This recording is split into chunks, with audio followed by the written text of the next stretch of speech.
कागलच्या पर्यटन विकासाला आता मोठी चालना मिळणार आहे। शहरातील पर्यटन आणि विविध विकास कामांसाठी तब्बल 250 कोटी रुपयांचा प्रस्ताव तयार करून केंद्र शासनाकडे शिफारस करण्याची ग्वाही पर्यटन मंत्री शंभूराज देसाई यांनी दिली।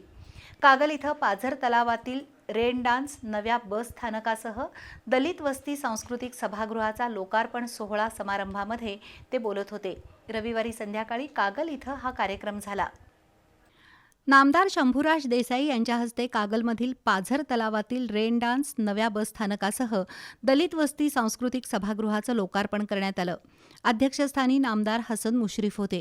केंद्र शासनाच्या स्वदेश दर्शन टूर योजना 2च्या माध्यमातून मोठ्या निधीच्या पर्यटन विकास कामांना मंजुरी दिली जाते।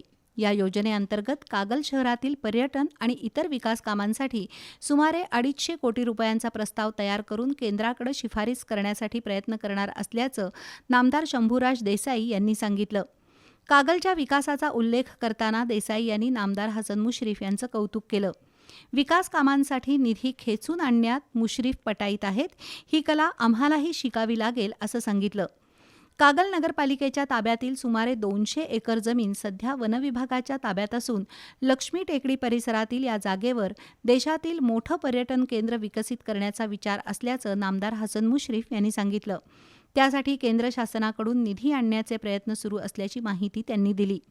कागलचा हेरिटेज पर्यटन सर्किटमध्ये समावेश करून आवश्यक निधी उपलब्ध करून द्यावा अशी मागणी शाहू सहकार समूहाचे अध्यक्ष समरजित सिंह घाटगे यांनी केली। राधानगरी धरणावर होणाऱ्या शाहू जयंती कार्यक्रमासाठीही पर्यटन विभागानं निधी द्यावा अशी मागणी त्यांनी केली। दरम्यान पाझर तलावावरील धबधब्यातील रेन डान्स शो, नव्यानं बांधण्यात आलेल्या कागल बस स्थानकाचं आणि दलित वस्ती सांस्कृतिक सभागृहाचं उद्घाटन आणि लोकार्पण करण्यात आलं। बस स्थानक परिसर स्वच्छ आणि नीटनेटका ठेवण्यासोबतच हिरकणी कक्ष आणि स्वच्छतागृहांची योग्य देखभाल करण्याच्या सूचनाही नामदार देसाई यांनी एसटी प्रशासनाला दिल्या। सोहळ्याला माजी आमदार संजय बाबा घाटगे, ॲडव्होकेट वीरेंद्र मंडलिक, भैया माने, नगराध्यक्षा सविता माने, उपनगराध्यक्ष जयवंत रावण यांच्यासह नगरसेवक, नगरसेविका, एसटी अधिकारी, कर्मचारी आणि कार्यकर्ते उपस्थित होते।